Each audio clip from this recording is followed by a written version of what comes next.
যুক্তরাষ্ট্রের president Donald Trump ঘোষণা করেছেন যুক্তরাষ্ট্র ইরানের পারমাণবিক স্থাপনাগুলোর উপর হামলা চালিয়েছে।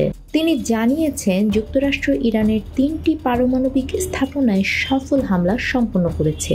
এসব স্থাপনার মধ্যে রয়েছে ফোর্দো, নাতানজা ও ইস্পাহান।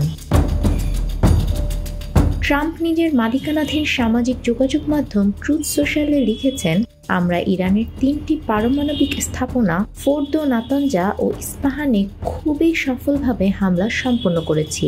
সব বিমান এখন ইরানের আকাশ সীমার বাইরে। খবর বিবিসির। বান্ডেল থাকলে প্রতি সেনমানিতে টাকা বাঁচবে। বিকাশ সেনমানি বান্ডেল কিনে জিতুন প্রতি লেনদেনে।